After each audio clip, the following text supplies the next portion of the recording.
Another video on a Essick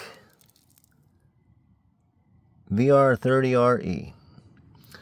So service the transmission, and she's clean now. Look at that, what a huge difference.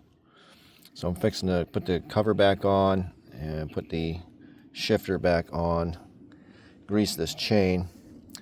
But I've got another problem, and there's not a lot of information on this motor. This is a Wisconsin,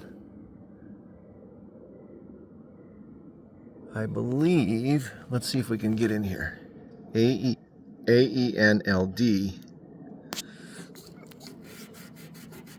Yeah, let's see here. 408-528-619-2879. Made in Wisconsin, I think. Teledyne. Okay, so the issue I'm having, we've got a voltmeter. It does work, but the voltmeter is hooked up to this new starter switch that I installed. And originally, this lead on the voltmeter was hooked up down here. Now this is positive to the battery, and then that comes out to the starter. But if I hook that voltage meter lead like it was to the bottom, the starter will spin. It will engage and start the motor, but it'll continue to spin. So there's leakage voltage coming through the system, but not enough to kick out that pinion gear all the way to contact the flywheel while it's running. But I don't want to wreck the bearings in the starter. So I flipped that lead over to the top, but now I'm not getting a voltage reading. So I'm going to have to go through and see what's going on. This, I believe, it's a voltage regulator, I think. I got to get some more information on this motor, but there's two of these here. This one kind of fell down. There's another one here. But I got to try and figure this out. If you have any information on this motor, please leave me a comment. I could use a little help with this thing. Otherwise, she runs. Now, when I did have the voltage lead hooked up to the bottom just for a little bit for testing, at idle, there was no voltage. It was barely any voltage, right? So I had to ramp the RPMs up on the motor to full RPM, and then the voltage meter went up, you know, where it should be. So that's another problem. This should be charging at idle, I would assume, on this motor. So that's where I'm at. Fixing to change the engine oil. On these motors, this is your drain down here, I believe. It's right there. And this is your fill. So I don't like making a mess.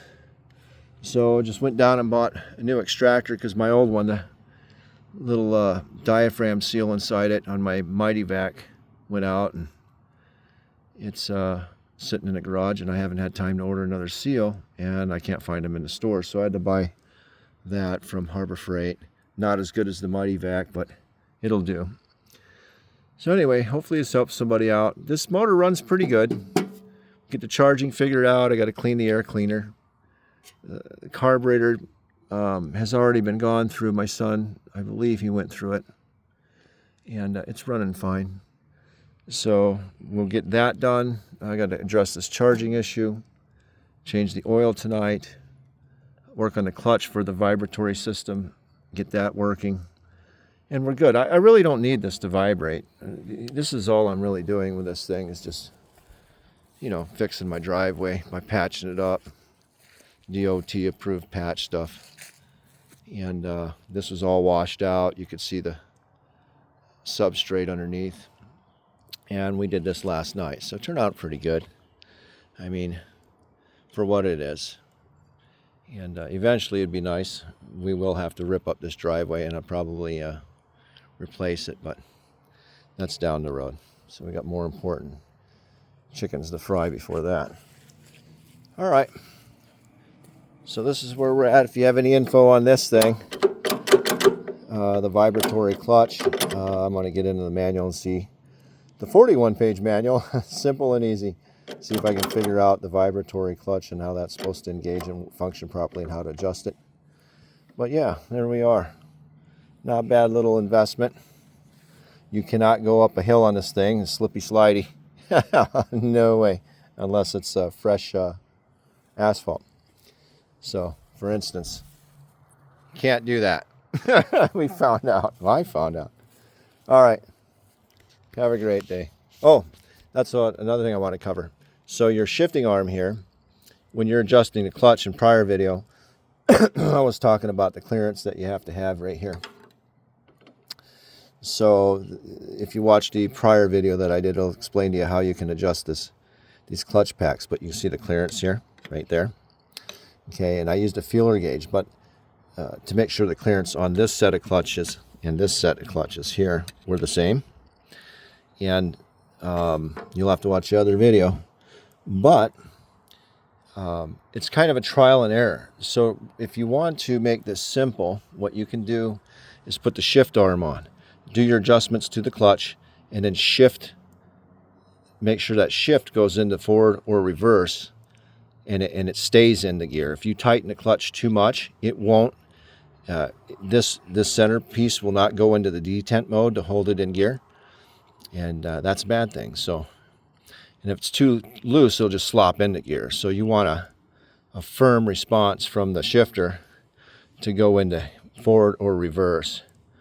And then, take it for a test spin, come back and do your adjustments as necessary. But if your clutches are worn, you would think if they've worn the same, you use a feeler gauge and that's going to get you in close to where you want to be as a start. And it worked perfectly for me. So the clearance on each one is the same, and it turned out pretty good. You might have a different wear on your clutch pack on one side than the other, and it'll have to be adjusted slightly different. But start there. So hopefully that helps some people out. Have a great day. Over and out.